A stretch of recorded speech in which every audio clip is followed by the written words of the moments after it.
ថាมันបានវាយដណ្ដើមដីកម្ពុជាទេប៉ុន្តែយកដីរបស់ខ្លួនវិញតែកម្ពុជាថ្លែងការណ៍ថាថៃឈរជើងលើទឹកដីកម្ពុជាកប៉ាំទីតាំងក្នុង4ខេត្តដែលយោងតាមផែនទីដែលទទួលស្គាល់ដោយអន្តរជាតិសួស្ដីទស្សនិកជនជាទីមេត្រីថ្ងៃនេះខ្ញុំសូមលើកយកព័ត៌មានមួយដែលកំពុងទាក់ទាញការចាប់អារម្មណ៍យ៉ាងខ្លាំងពាក់ព័ន្ធនឹងស្ថានភាពព្រំដែនកម្ពុជាថៃដែលត្រូវបានចុះផ្សាយដោយកាសែត Bangkok Post របស់ប្រទេសថៃបើតាមការចុះផ្សាយរបស់កាសែត Bangkok Post បានអះអាងថាប្រទេសថៃមិនបានដណ្ដើមយកទឹកដីកម្ពុជាទេប៉ុន្តែថាគ្រាន់តែយកដីរបស់ខ្លួនមកវិញដែលថៃអះអាងថាជាដីរបស់ពួកគេមករាប់ទសវត្សរ៍ហើយយោងតាមគេហទំព័រ Bangkok Post បានរាយការណ៍ថាកងទ័ពជើងគោកភូមិមានថៃបានចេញមកបញ្ជាក់ថាប្រតិបត្តិការយោធារបស់ខ្លួននៅតាមបណ្ដោយព្រំដែនគឺធ្វើឡើងក្នុងទឹកដីថៃទាំងស្រុងមិនមែនជាការរំលោភលើទឹកដីកម្ពុជាដោយការចោទប្រកាន់នោះឡើយអ្នកនាំពាក្យកងទ័ពជើងគោកថៃលោកឧត្តមសេនីយ៍ត្រីវិនថៃស៊ូវ៉ារ៉េបានថ្លែងការណ៍ពីយប់ថ្ងៃសៅរ៍ថាប្រទេសថៃមិនបានរំលោភបំពានលើទឹកដីកម្ពុជាទេហើយកងទ័ពថៃគ្រាន់តែយកតំបន់ព្រំដែនរបស់ខ្លួនមកវិញបន្ទាប់ពីត្រូវបានកាន់កាប់អស់រយៈពេលរាប់ទសវត្សរ៍កាសែត Bangkok Post បន្តរាយការណ៍ថាភាគីថៃបានអះអាងថាកម្ពុជាជាអ្នករំលោភបំពានលើទឹកដីថៃដោយដាក់ពង្រាយកម្លាំងយោធាបង្កើតមូលដ្ឋានយោធា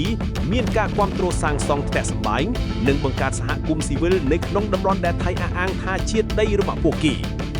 អ្នកនាំពាក្យថៃបានសង្កត់ធ្ងន់ថារាប់ទសវត្សរ៍មកនេះកម្ពុជាអាចមានការភ័ន្តច្រឡំអំពីស្ថានភាពព្រំដែនថៃកម្ពុជាសម្រាប់ប្រជាជនកម្ពុជាព្រំដែនមិនមែនជារឿងតូចតាចទេដោយបានចេញសេចក្តីថ្លែងការណ៍មួយបញ្ជាក់ថាថៃសម្រុកចូលទន្ទ្រានកាន់កាប់និងឈរជើងលើតំបន់ចំនួន15ក្នុងខេត្តចំនួនរួមមាន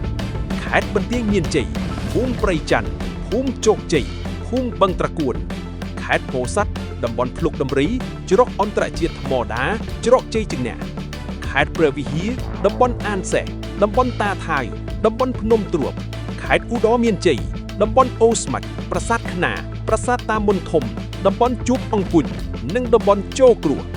លើសពីនេះទៅទៀតកម្ពុជាក៏បានចេញសេចក្តីថ្លែងការណ៍ថ្កោលទោសចំនួន11ចំណុចប្រឆាំងនឹងសកម្មភាពដែលត្រូវបានចាត់ទុកថាជាការរំលោភលើទឹកដីនិងអធិបតេយ្យជាតិនេះ